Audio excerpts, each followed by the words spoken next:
संजना अपने घर की सबसे बड़ी और समझदार बेटी थी, लेकिन उसका सांवलापन उसके लिए दिन पर दिन अभिशाप बनता जा रहा था, क्योंकि उसके छोटे भाई बहन दोनों की शादी हो चुकी थी। लेकिन संजना का सांवला रंग होने की वजह से उसे कोई पसंद नहीं कर रहा था, इसलिए उसके माँ बाप को भी अब उसकी चिंता सताने लगी थी। आज फिर उसे लड़के वाले देखने आ रहे थे, तो उसकी माँ उसके लिए लाल रंग के सलवार सूट लेकर आई और बोली, बेटी इन्हें पहनकर ही उनके सामने आना और थोड़ा ढंग से तैयार होकर आना। संजना ने कहा, माँ मुझे क्यों आप हर बार अपनी बेइज्जती करवाने के लिए लड़के वालों के सामने भेज देती हो। उसकी माँ ने कहा कि बेटी तुझे घर में बिठाकर भी तो नहीं रख सकती ना। एक तो तेरी भाभी हमें हर वक्त ताने सुनाती रहती है और फिर तेरी उम्र भी तो निकलती जा रही है। लेकिन माँ, लेकिन वेकिन कुछ नहीं। मैंने कहा ना, तो बस चुपचाप तैयार होकर बाहर आ जाना। संजना की माँ गुस्से में बोलकर बाहर निकल गई, तो संजना बेचारी कुछ नहीं बोल पाई और चुपचाप अपने कमरे में बैठी बस आंसू बहाती रही। संजना की माँ जब बाहर गई तो संजना के पिता बस इधर उधर चक्कर लगाए जा रहे थे। उन्हें ऐसे चक्कर लगाते हुए देखकर संजना की माँ ने कहा कि आखिर आप कब तक ऐसे ही चक्कर लगाते रहेंगे। नहीं संजना की माँ, आज हमारी बेटी का रिश्ता पक्का हो जाना चाहिए, नहीं तो बहू हमारी बेटी को उम्र भर ताने ही मारती रहेगी। बहुत सहन कर लिया, अब और नहीं देख सकता अपनी बेटी को ऐसे दुखी होते हुए।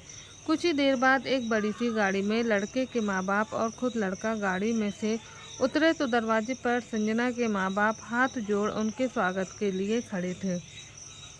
अंदर आते ही संजना के पिता ने कहा कि साहब, हमारी बेटी बहुत ही गुणी और समझदार है। जिस घर में भी जाएगी उस घर को स्वर्ग बना देगी। हर बात में निपुण है हमारी बेटी। तभी लड़के के पिता ने कहा, अच्छा जी, देखते हैं आपकी समझदार लड़की को, ज़रा बाहर तो बुलाइए। तभी संजना अपनी भाभी के साथ चाय नाश्ता लेकर आती है और लड़के वालों को देखते ही उसके हाथ कांपने लगते हैं, क्योंकि उसे पता था कि ये लोग भी केवल उसके चेहरे को ही देखेंगे। जब संजना उनके सामने आई तो उसे देखते ही सबका चेहरा उतर गया। बात करते करते सब रुक गए। लड़के की माँ कमला जी कहती हैं, अरे ये तो बहुत काली है भाई साहब, आप ही देखिए, क्या ये हमारे बेटे के बराबर में बैठने लायक भी है। आप तो अपनी बदसूरत बेटी को मेरे लाखों में एक हीरे जैसे बेटे के गले बांधने चले थे, पर हमें पसंद नहीं आपकी संजना। अपने पास ही रखिए ऐसी समझदार बेटी को। तभी संजना के पापा ने संजना से कहा कि बेटी तुम अंदर जाओ। जब संजना अंदर चली गई तब उसके पिता ने लड़के वालों से कहा कि साहब, मैं आपके सामने हाथ जोड़कर कहता हूँ, प्लीज़ मेरी बेटी के लिए ये रिश्ता मत ठुकराइए, नहीं तो बहुत बदनामी होगी हमारी। मैं आपको जितना कहेंगे उतना दहेज देने के लिए तैयार हूँ। तो लड़के के पिता राम सिंह जी बहुत ही लालची व्यक्ति थे। दहेज की बात सुनते ही कुछ सोचते हुए कहा, तो आप अपनी बेटी के दहेज में क्या दे सकते हैं। तभी संजना के पिता रमेश जी बोले कि जो आप कहेंगे साहब। उनकी ऐसी बातें सुनकर नवीन भड़क उठता है और अपने पिता से कहता है कि पापा, आप ये क्या बोल रहे हैं। तो लड़के की माँ कावेरी जी उसे कहती हैं, तू चुप कर, बड़े बात कर रहे हैं ना, तो छोटे बीच में नहीं बोलते। अपनी माँ की बात सुन नवीन गुस्से से बाहर चला गया। उसके जाते ही कावेरी जी बोली, फिर ठीक है, आप तो बस शादी की तैयारी करो जी। इतना सुनते ही संजना की माँ बहुत खुश हो गई और अंदर जाकर अपनी बेटी से बोली कि बेटी, आज तेरा रिश्ता पक्का हो गया है। तो संजना यकीन नहीं कर पाई और सोचने लगी कि उन्होंने तो मेरे सामने ही मेरे कालेपन पर सवाल उठाया था, फिर एकदम से राज़ी कैसे हो गए। संजना की माँ बोली कि ज़्यादा मत सोच बेटी, उन्होंने खुशी से हाँ किया है। घर जाकर नवीन कहता है कि आप लोगों ने ये क्या किया। मैं उस बदसूरत लड़की की दोबारा शक्ल भी नहीं देखना चाहता और आप लोग ज़िंदगी भर के लिए मेरे सर पर बिठा देंगे। तभी उसकी माँ बोली कि बेटा, वो लोग मनचाहा दहेज देने के लिए तैयार हो गए, तो हमें और क्या चाहिए। एक बार अच्छा सा दहेज मिल जाए, फिर उस काली का क्या है, नौकरानी बनाकर घर का काम तो कर ही लेगी ना। तो नवीन ने कहा कि माँ, आप लोग दहेज के लालच में मेरी पूरी ज़िंदगी बर्बाद कर दोगे। अरे नहीं बेटा, बस एक बार दहेज ले लेते हैं, फिर तुम उस काली कलूटी के नज़दीक भी मत जाना। कुछ दिनों बाद संजना के पिता ने खूब धूमधाम से बेटी की शादी कर दी। संजना बड़ा सा घूंघट निकाले नवीन के साथ दरवाजे पर गृह प्रवेश के इंतजार में खड़ी थी। औरतें भी संजना का मुंह देखने के लिए बेसब्री से इंतजार कर रही थी कि कावेरी ने आखिर किस चांद के टुकड़े को पसंद किया है। तभी कावेरी जी संजना के कान में कहती हैं कि घूंघट बिल्कुल भी मत उठाना। नवीन को बहुत गुस्सा आ रहा था क्योंकि वो इस शादी के लिए बिल्कुल भी खुश नहीं था। वो संजना के साथ खड़ा होने पर भी घृणा महसूस कर रहा था। कावेरी जी बहू का गृह प्रवेश करवा कर घर के अंदर ले आईं। सभी आस पड़ोस की औरतें कहने लगीं, अरे कावेरी बहन, अब तो बहू की मुंह दिखाई कर दो, हम भी तो देखें कि आखिर आप कितनी खूबसूरत बहू लेकर आई हैं। हम नज़र नहीं लगाएंगे। ऐसा कहकर सारी औरतें हंसने लगीं। कावेरी जी ने बहुत बहाने बनाए पर संजना का चेहरा नहीं छुपा पाई। जब औरतों ने जिद की तो कावेरी जी ने झिझकते हुए संजना का घूंघट उठाया। घूंघट उठाते ही सभी औरतें चौंक गईं और बोलीं, ये क्या कावेरी बहन, अपने राजकुमार बेटे के लिए किसे उठा लाईं तुम? औरतों की ये बातें नवीन को बहुत ही शर्मिंदा कर रही थी। रात को जब संजना कमरे में आई तो नवीन गुस्से में लाल पीला होकर बेड पर बैठा था। संजना जैसे ही बेड पर बैठने लगी तो नवीन ने उसे धक्का देते हुए कहा कि तेरी हिम्मत भी कैसे हुई मेरे बराबर में बैठने की? तेरी औकात ज़मीन पर ही है और आज से तू वहीं सोएगी। मेरे पास आने की कोशिश भी मत करना। तभी संजना रोते हुए बोली, फिर शादी ही क्यों की आपने? चुप कर काली कलूटी, बाहर इतनी बेइज्जती करवा कर भी मन नहीं भरा क्या तुम्हारा? नवीन चिल्लाकर बोला और बेड पर सो गया। संजना वहीं नीचे रोते रोते सो गई। सुबह उठकर फ्रेश होकर किचन में गई और नवीन के लिए चाय बनाने लगी। डरी सहमी सी चाय का कप लेकर कमरे में आई और नवीन को जगाने लगी। नवीन जी, आपके लिए चाय लाई हूँ, उठ जाइए। नवीन आंखें मसलते हुए उठा और संजना को सामने खड़ा देखा तो आंखें गुस्से से लाल हो गईं। संजना फिर से धीमे स्वर में बोली, नवीन जी चाय पी लीजिए। तो नवीन ने चाय का कप उसके हाथ से छीनकर उसी के हाथ पर डाल दिया। गरम चाय से संजना का हाथ जल गया और वो चिल्लाई तो सास दौड़कर आई और बोली, क्या हुआ, क्यों चिल्ला रही हो सुबह सुबह? संजना रोते हुए बोली कि इन्होंने गर्म चाय से मेरा हाथ जला दिया है। तभी से कावेरी जी गुस्से से बोली, चुप कर कलूटी, तुझे किसने कहा था सुबह सुबह मेरे बेटे को अपनी बदसूरत शक्ल दिखाने के लिए? सारी चद्दर खराब कर दी। ये रोना धोना बंद कर और इसे साफ कर। नवीन बेटा, तेरे लिए गरम नाश्ता बनाया है, जल्दी से नहा धो करके डाइनिंग टेबल पर आ जाना, कहकर कावेरी जी बाहर चली गईं। संजना ने अपने जले हाथ पर थोड़ी दवाई लगाई और फिर काम में लग गई क्योंकि उसके आंसू देखने वाला कोई नहीं था। मन हल्का करने के लिए अपनी माँ को फ़ोन किया और बोली, माँ, नवीन जी मुझे बिल्कुल भी पसंद नहीं करते। तो माँ ने कहा, बेटी अभी कल ही तो शादी हुई है, धीरे धीरे सब ठीक हो जाएगा। तू उन्हें सच संवर कर दिखाने की कोशिश कर, उनके दिल का हाल चाल जान। इतना कहकर उसकी माँ ने फ़ोन रख दिया। दूसरे दिन संजना सज धज कर नवीन के पास गई तो नवीन लैपटॉप देख रहा था तो वो धीरे से बोली, देखो जी मैं कैसी लग रही हूँ। नवीन ने उसकी कलाई जोर से पकड़ी और आईने के पास ले जाकर कहा, देख लो अपनी बदसूरत शक्ल, कैसी लग रही हो, और फिर से मेरे सामने आने की कोशिश भी मत करना। चली जाओ मेरी नज़रों के सामने से। इतना कहकर वह कमरे से बाहर चला गया और संजना वहीं बैठकर रोती रही। 2-3 दिन बाद नवीन के कुछ दोस्त आए तो नवीन ने उन्हें बाहर बगीचे में ही बैठा दिया। उनमें से एक दोस्त ने कहा, यार नवीन, तुमने शादी भी कर ली और बुलाया भी नहीं। तभी दूसरे दोस्त ने कहा, चल यार, शादी में तो नहीं बुलाया लेकिन भाभी जी से तो मिला दे। तो नवीन परेशान हो गया और सोचने लगा कि अगर अब सब बदसूरत से इनको मिलाया तो पूरे ऑफिस में मेरी बेइज्जती हो जाएगी। ये सब संजना भी देख रही थी, इसलिए उसने सोचा कि ये लोग ख़ास तौर से मुझसे मिलने आए हैं तो मुझे अच्छे से तैयार होकर उनके सामने जाना चाहिए। उसने आईने के पास जाकर ढेर सारा पाउडर लगाया और चाय नाश्ता लेकर उनके पास गई और जाकर बोली, नमस्ते जी, आप लोग मुझसे मिलने आए थे ना? मैं संजना, नवीन जी की धर्म पत्नी। तो सभी दोस्त चौंक कर नवीन से बोले, अरे नवीन, ये कौन है?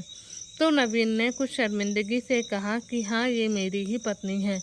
ये सुन सारे दोस्त जोर जोर से हंसते हुए बोले, तभी तुमने शादी में नहीं बुलाया ना, कहाँ से उठा लाए इसे, कुछ ज़्यादा ही सुंदर है भाभी जी तो।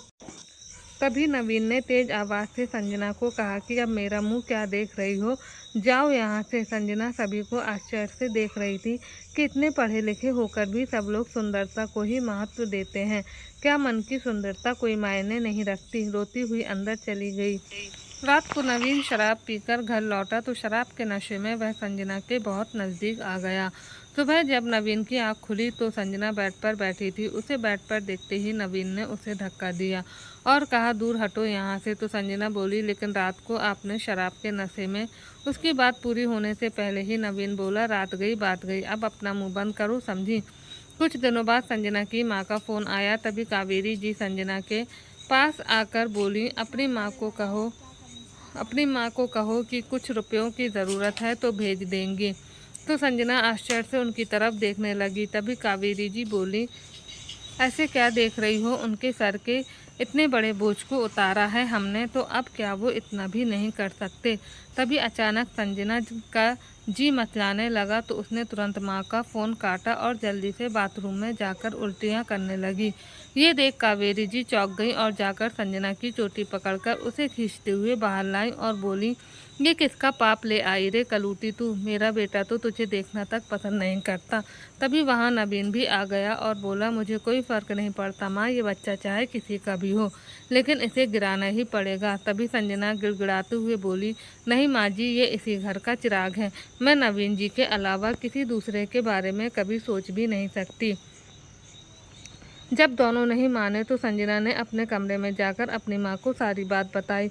तो संजना के माता पिता आए और नवीन और उसके मम्मी पापा के सामने हाथ जोड़कर बोले कि साहब, हमारी बेटी बदचलन नहीं है। तो कावेरी जी बोली, तो भाई साहब आप कहना क्या चाहते हैं। अरे हमारा बेटा तो इसकी शक्ल देखना भी पसंद नहीं करता, ना जाने किसका पाप मेरे बेटे पर थोप रही है। संजना के पापा नवीन के पैरों में गिरकर बोले, बेटा मेरी बेटी के साथ ऐसा मत करो, वो आपके अलावा किसी और के बारे में कभी सोच भी नहीं सकती।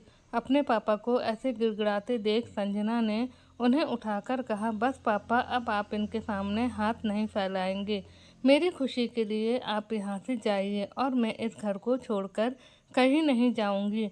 तो उसके पापा बोले, नहीं बेटी, तुझे ऐसी हालत में कैसे छोड़कर जा सकते हैं। तो संजना चिल्लाकर बोली, पापा आप जाइए ना, आप ही तो कहते हैं कि बेटी की अर्थी ससुराल से ही उठती है। संजना के मम्मी पापा रोते हुए वहाँ से चले गए। तो नवीन ने संजना का हाथ पकड़कर कहा, बहुत बहादुरी आ गई है ना तुम्हारे अंदर, अभी चल सारी हेकड़ी निकालता हूँ। तीनों ने मिलकर संजना को कमरे में बंद कर दिया और नवीन के लिए दूसरा रिश्ता ढूंढने लगे। नवीन के लिए दूसरा रिश्ता तो मिल जाता है, लेकिन उन लोगों ने पहले रिश्ते के बारे में पूछा तो नवीन के माता पिता ने कहा कि हमारी पहली बहू बहुत ही बदचलन थी, इसलिए उसे नवीन ने छोड़ दिया और दूसरी शादी हम कोर्ट में ही करेंगे। नवीन देखने में बहुत सुंदर था, अच्छी सैलरी थी, इसलिए लड़की वाले भी कोर्ट में शादी के लिए राज़ी हो गए। तीसरे दिन नवीन और रवीना की कोर्ट में शादी हो गई। जब रवीना दुल्हन बनकर उस घर में आई तो कावेरी जी ने संजना से कहा कि देखो, हमने नवीन की दूसरी शादी कर दी है, उसके सामने कुछ भी मत बोलना, नहीं तो हम ज़बरदस्ती इस बच्चे को गिरा देंगे। तेरे लिए खाना लाती हूँ, खाकर काम में लग जा, वरना इस बार भूखी रही तो तेरे बच्चे के साथ साथ तेरा भी राम नाम सत्य हो जाएगा। संजना की भूख से बुरी हालत थी, शरीर में बहुत कमजोरी आ रही थी, लेकिन वो कुछ कर भी नहीं सकती थी, इसलिए वह सास की बात मानकर और खाना खाकर काम में लग गई। तभी नई बहू रवीना ने कावेरी जी को आवाज़ लगाते हुए कहा कि मम्मी जी, जल्दी से मुझे मेरा कमरा बता दीजिए, मुझे बहुत नींद आ रही है। ये देखकर सब चौंक गए तो कावेरी जी मुस्कुराकर बोली, हाँ चल बहू, तुझे तेरा कमरा दिखा देती हूँ। जैसे ही कावेरी जी उसे कमरा दिखाकर वापस जाने लगी तो रवीना बोली, मम्मी जी मेरे लिए एक गिलास जूस भेज देना। तो कावेरी जी बोली, हाँ हाँ बहू, अभी भेजती हूँ। और बाहर आकर संजना से बोली, अरे ओ कलूटी, हमारी नई बहू के लिए ताज़ा फलों का जूस बनाकर लेकर जाओ। तो संजना उसे जूस देकर आ जाती है। रवीना शाम को जीन्स टॉप पहनकर हाथ में पर्स लिए कहीं जा रही थी तो कावेरी जी बोली, अरे बहू कहाँ जा रही हो? तो रवीना ने कहा, क्या मम्मी जी, मैं दोस्तों के साथ पार्टी करने जा रही हूँ और ये प्लीज़ मुझे बहू कहना बंद कीजिए। ये कहकर उसके पापा ने जो गाड़ी दी थी वो लेकर चली गई।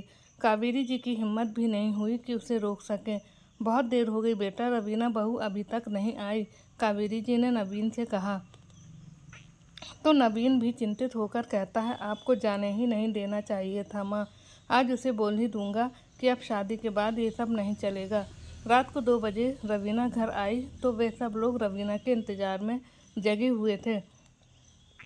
उसे देखकर नवीन गुस्से में आकर कहता है, देखो रवीना, हमारे घर में शादी के बाद बहुएं घर संभालती हैं, आपके जैसे दोस्तों के साथ पार्टी नहीं करती। तो रवीना जोर से हंसने लगी और बोली, घर संभालने के लिए नौकरानी और बुला दूं? मम्मी जी समझाओ अपने बेटों को, मैं एक खुले विचारों वाली लड़की हूँ, तुम लोगों की कैद में नहीं रहने वाली। आई बात समझ में? इतना कहकर वह अपने कमरे में चली जाती है। तभी पीछे से कावेरी जी कहती हैं, अरे मेरे बेटे की तो किस्मत ही फूटी हुई है, एक मिली बदसूरत और ये दूसरी बदतमीज। सुबह होते ही रवीना जोर से चिल्लाई, मम्मी जी मेरे लिए नींबू पानी भेजिए, मेरा सर फटा जा रहा है। तो नवीन बाथरूम से आकर बोला, देखो रवीना, यहाँ रहना है तो मेरे हिसाब से रहना होगा, नहीं तो। तभी रवीना चिल्लाती हुई बोली, कौन से तुम्हारे हिसाब से? नवीन, जब तुमने मेरे पापा से नोटों की गड्डी लेकर अपनी जेब में डाली थी तब तो तुमने नहीं कहा था कि आपकी बेटी को कठपुतली बनाकर ले जा रहा हूँ। मैं आजकल के ख्यालों वाली लड़की हूँ, तुम्हारे हिसाब से नहीं, अपने तरीके से जीऊँगी, समझे? रवीना सुंदर तो बहुत थी, लेकिन घर सुंदरता से नहीं अच्छे संस्कारों से चलता है, जो रवीना में बिल्कुल भी नहीं थे। वो नवीन को बिल्कुल भी समय नहीं देती थी, बस अपने दोस्तों के साथ पार्टी करती रहती और जब कोई टोकता तो अपने पापा का रौब झाड़ देती। अब धीरे धीरे नवीन की नज़र रवीना की जगह संजना को ढूंढने लगी थी। उसे अब संजना की अच्छाई दिखने लगी थी। इंसान को कोयले और हीरे में फ़र्क बहुत देर से समझ में आता है। आज जब नवीन ऑफिस से आया तो संजना किचन में काम कर रही थी। नवीन सीधा उसके पास गया और बोला, संजना तुमने खाना खाया? तो संजना कुछ बोल ही नहीं पाई, उसकी आंखें भर आईं। जहां रवीना को किसी के बारे में कोई फिक्र नहीं थी, वहीं संजना के पूरे भरोसे घर चल रहा था। एक दिन कावेरी जी की तबीयत बहुत ख़राब हो गई, बुखार से पूरा शरीर तपने लगा। जब संजना कमरे में झाड़ू लगाने गई तो उसने देखा कि कावेरी जी को बहुत तेज़ बुखार है, तो वो सारा काम छोड़ पहले उनके लिए दवाई लाई, फिर ठंडे पानी की पट्टी उनके सिर पर रखने लगी। तभी रवीना चिल्लाती हुई अपनी सास के पास आई और बोली, मम्मी जी मैंने आपको कितनी बार आवाज़ लगाई, मेरे लिए नींबू पानी लाइए, मेरा सर फटा जा रहा है। इतनी देर में वहाँ नवीन और उसके पिता आ जाते हैं। नवीन रवीना को एक थप्पड़ जड़ देता है, तुम्हारी हिम्मत कैसी हुई मेरी माँ से ऐसे बोलने की? तभी रवीना चिल्लाते हुए बोली, अब तुम सबको इस थप्पड़ का हिसाब देना होगा। कावेरी जी की आंखों से आंसू बहने लगे। रवीना रोते हुए कमरे में चली गई। थोड़ी ही देर में रवीना के पापा पुलिस को लेकर आ गए और बोले, इंस्पेक्टर साहब अंदर कर दो इन सबको, मेरी बेटी को दहेज के लिए परेशान करते हैं और उसकी मारपीट भी करते हैं। तो नवीन के पिता बोले, नहीं साहब ये झूठ है, हमने तो रवीना बेटी की हर फरमाइश पूरी की, किसी बात पर कभी रोक नहीं लगाई। तभी कावेरी जी संजना का सहारा लेकर बाहर आईं और बोली, ये क्या बोल रहे हो समधी जी, आपकी बेटी को सर आंखों पर रखा, उसका ये सिला मिला हमें? और संजना की तरफ देखकर बोली, जिसको हमारी शिकायत करनी थी उसने तो कभी एक शब्द भी नहीं कहा, बस चुपचाप सहती रही। कहते हुए कावेरी जी की आंखें भर आईं। तभी नवीन भी आज पहली बार संजना को प्यार की दृष्टि से देखते हुए सोचने लगा कि संजना ने सिर्फ मेरे अंश को बचाने के लिए क्या कुछ नहीं किया और मैंने हमेशा उसकी बेइज्जती की। भगवान बस एक मौका मिल जाए अपनी सारी गलती फिर से सुधारने का। अब मैं संजना और मेरे बच्चे को कभी तकलीफ़ नहीं दूंगा, मुझे सज़ा मिलनी ही चाहिए। तभी संजना आगे बढ़कर बोली, नहीं सर, मेरे मालिक लोग बहुत अच्छे लोग हैं, इन्होंने रवीना मैडम को बदतमीजी करने पर हाथ उठाया था। संजना को ये भी डर था कि इन्हें मेरी और नवीन की शादी के बारे में पता ना चल जाए, नहीं तो एक और जुर्म सामने आ जाएगा कि पहली पत्नी के होते हुए दूसरी शादी कर ली। तभी रवीना भी अपने पापा से बोली, पापा अब आप इन पर लगाया केस वापस ले लीजिए, इन्हें जेल में नहीं भेजना मुझे। रवीना के पापा केस वापस ले लेते हैं और इंस्पेक्टर साहब वहाँ से चले जाते हैं। तभी रवीना संजना के पास जाकर उसके गले से लग जाती है तो सभी घर वाले और संजना हैरानी से रवीना को देखने लगे। रवीना आंखों में आंसू लिए हुए बोली, संजना, इन लोगों को बस यही दिखाना था कि तू दिल की कितनी अच्छी है। संजना बोली, मैं कुछ समझी नहीं रवीना मैडम। मैडम नहीं, तेरी वही बचपन की सिरफिरी दोस्त शालू। तभी संजना बोली, शालू जो बचपन में अमेरिका चली गई थी, उसके जाने के बाद मेरी कभी कोई दोस्त ही नहीं बनी। तभी रवीना बोली, हाँ मैं वही शालू जो बचपन में ही तुझे कलूटी बोलने वाले के दांत खट्टे किया करती थी। तभी संजना चौंकती हुई बोली, तू और नवीन जी से शादी? अरे संजना, मुझे पूरी बात तो बताने दे, तू चिंता मत कर। तेरे पति ने मुझे छुआ तक नहीं। कुछ ही दिनों पहले मैं भारत आई थी तो मैं आते ही तुमसे मिलने तेरे घर गई और वहाँ जाकर मैंने जब तेरे बारे में पूछा तो अंकल आंटी दोनों रोने लगे और उन्होंने मुझे सारी बात बताई। तो पहले तो मैंने सोचा कि तुझे टॉर्चर करने के जुर्म में इन लोगों को जेल में डलवा दूं, लेकिन फिर ये सोचकर रुक गई कि अगर जेल में डलवा दिया तो इन लोगों को कैसे पता चलेगा तेरी अच्छाई का, जो तुझे बदचलन बोल रहे थे। इन्हें बताना भी तो ज़रूरी था कि जिस औरत ने घर से बाहर कभी कदम ही नहीं रखा, जो देवता की तरह अपने पति को पूजती है, अगर वो बदचलन है तो रवीना जैसी बिगड़ी हुई अमीर लड़की जो रात भर दोस्तों के साथ शराब पीती है, उसको ये लोग क्या कहेंगे। मुझे आंटी ने बताया कि तुम नवीन जी से कितना प्यार करती हो और ये तेरे सामनेपन की वजह से अपने बच्चे तक को नहीं अपना रहे। सिर्फ इन्हें तुम्हारी अच्छाई दिखाने के लिए मैंने ये सब नाटक किया। संजना, ये मेरे पापा नहीं बल्कि हमारे वकील साहब हैं, जिन्होंने मेरी और नवीन जी की झूठी शादी करवाई थी। जब इस शादी की पहली रात को तुझे यूं तड़पते देखा तो बहुत बुरा लगा मुझे। सोचा ये नाटक अभी रोक दूं, पर तुझे तेरा हक भी तो दिलाना था। इसलिए उस रात को मैं दोस्तों के साथ पार्टी बनाने का बहाना लेकर बाहर चली गई थी ताकि तुझे बुरा न लगे। तभी नवीन रवीना के पास आकर बोला कि रवीना, तुझे रवीना कहूँ या शालू ये तो मुझे समझ नहीं आ रहा, लेकिन आपने सच में हम सबकी आंखें खोल दी। तुम्हारे इस बर्ताव के बाद ही हम सबको संजना की अच्छाई नज़र आई है। इतना कहकर नवीन संजना के पास जाकर बोला कि मैं माफ़ी के काबिल तो नहीं, लेकिन यकीन मानो संजना, मुझे एहसास हो गया है कि अच्छी सुंदरता के साथ अच्छे गुण भी होने चाहिए। अगर गुण हो तो सुंदरता कोई मायने नहीं रखती। मैं जानता हूँ कि तुम्हारी कोख में मेरा ही बच्चा है, बस लोगों के ताने के डरने से मुझे बहुत कमज़ोर बना दिया था। तभी कावेरी जी संजना के दिए गहनों को उनके हाथों में थमाते हुए बोली कि अब समझ में आ गया कि घर दहेज और सुंदरता से नहीं बल्कि गुणवान और संस्कारी बहू से संवरता है। सालू बेटी, तुमने हमारी आंखें खोल दी। जो संजना जैसे हीरे को हम कोयला समझ बैठे थे। बोलते बोलते कावेरी जी की आंखें भर आईं। तभी संजना बोली, प्लीज़ आप सब लोग माफ़ी मत मांगिए, देर से ही सही मुझे मेरा हक मिल गया, और वो भी हमारी बचपन की दोस्त शालू के कारण। शालू, तुम्हें कहने के लिए मेरे पास कोई शब्द ही नहीं। तभी शालू बोली, बस कर यार, दोस्ती में सब चलता है। इतना कहकर शालू अपने घर चली गई। शाम को नवीन के पिता ने संजना के पिता को फ़ोन किया और बोले, आपने सही कहा था समधी जी, आपकी बेटी जहाँ जाएगी घर को स्वर्ग बना देगी। इतना सुनते ही संजना के माता पिता भी खुश हो गए कि चलो देर से ही सही, लेकिन हमारी बेटी को उसका अधिकार मिल ही गया। तो दोस्तों, आपको हमारी कहानी कैसी लगी कमेंट करके ज़रूर बताएं। कहानी अच्छी लगी हो तो प्लीज़ वीडियो को लाइक करें, शेयर करें, और अगर हमारे चैनल पर नए हैं तो प्लीज़ हमारे चैनल को सब्सक्राइब ज़रूर करें। आप सबका बहुत बहुत धन्यवाद।